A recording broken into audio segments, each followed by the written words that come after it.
So this is to help support the homework on endo and exothermic reactions. And before we get started, it's probably important to kind of make sure we're clear what an endo and exothermic reaction is. Hence I've got that diagram up. So we defined these in our first lesson in this module. But exothermic reaction is a reaction where heat is released out to surroundings. And we can see that in the diagram, those heat arrows are pointing outwards. So that energy in the chemicals is being released as heat energy. In our endothermic reaction, that heat is entering, being taken from the surroundings and being absorbed by those chemicals. They're being converted from thermal energy into chemical stored energy. So question 1, a teacher demonstrated the temperature change when hydrochloric acid is added to sodium hydroxide. This is the method used.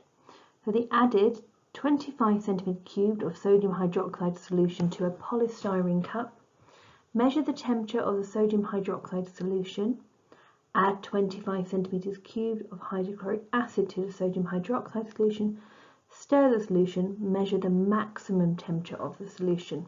So this is a really similar reaction to the required practical we've recently done in class.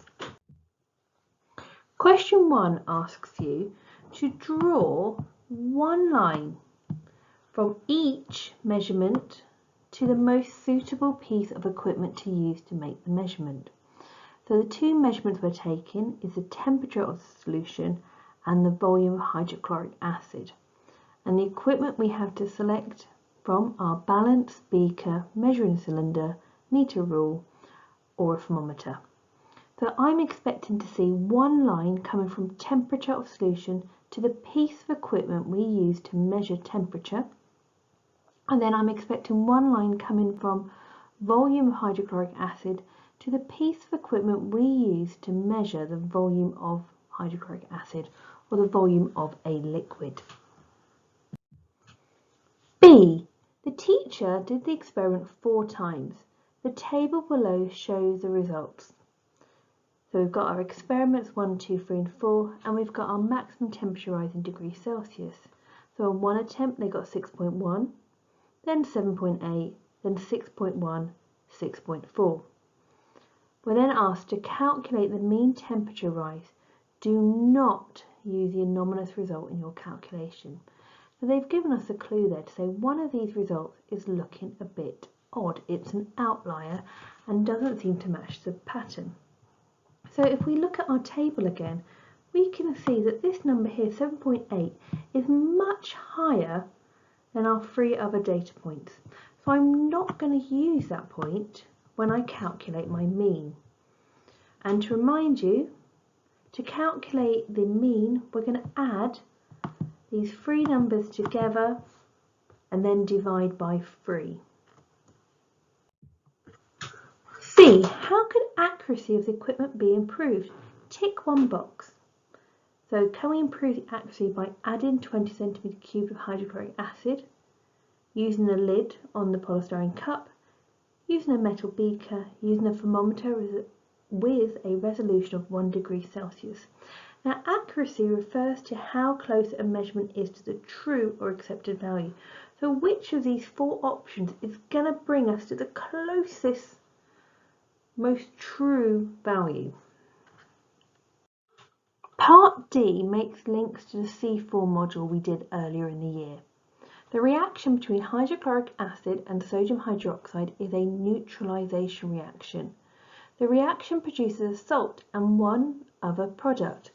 Complete the word equation for the reaction. So hydrochloric acid plus sodium hydroxide makes what plus what. Now I've put on the screen the general equation that we learned earlier in the year. Acid plus base makes salt plus water. Now for this question you need to work out which salt is formed. Now if you remember, hydrochloric acid will make a metal chloride, sulfuric acid will make a metal sulfate, and nitric acid will make a metal nitrate as its salt. So look at the equation, look at the reactants. What's our acid? What's the metal part? Which salt will they make? And what else do they make with it? Question 1E. Universal indicator is used to measure the pH of solutions. Hydrochloric acid is pH 1, sodium hydroxide is pH 13. Draw one line from the pH to the colour of universal indicator in a solution with that pH. Now I've put up the pH scale and their colours on the screen for you, but I know a lot of you have this on a flashcard at home, so it's a good thing to whip out for this task. So we've got pH 1 and 13, and we need to match it up with the corresponding colour. So you can use the diagram on the screen or use your flashcard, and I'm expecting to see one line coming from the number 1 to one of those colours, and one line from 13 going to one of those colours. Question 2. So the following steps show us how to use a type of glue. Step 1. Measure out equal amounts of the liquids from tube A and B. 2. Mix the liquids to make the glue. Put a thin layer of the glue onto each of the surfaces to be joined. Step 3. Put the pieces together and hold them with tape. Step 4. Leave the glue to set. So this might be a process you recognise if you've ever had to do any repairs at home. So question 2a. When liquid A and B are mixed, a chemical reaction takes place. This reaction is exothermic. What does exothermic mean? So I've put some diagrams here to help you, and these are things that we defined in our first lesson on this topic. So we have two types of reactions here, exothermic and endothermic. Exothermic, we can see from that diagram, the release of heat to the surroundings. And the endothermic, we can see that heat entering or coming into the chemical being taken from the surroundings. So write yourself a definition, please. 2b. The time taken for the glue to set at different temperatures is given in the table below. So we've got the temperature there going up 20, 60, 90, and the time taken for the glue to set. So at 20 degrees Celsius it takes 3 days, at 60 degrees Celsius it takes 6 hours, and at 90 degrees Celsius it takes 1 hour for the glue to set. Use the correct answer from the box to complete each sentence.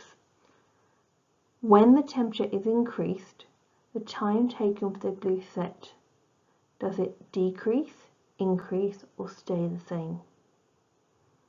When the temperature is increased, the rate of setting reaction, does it decrease, increase, or stay the same?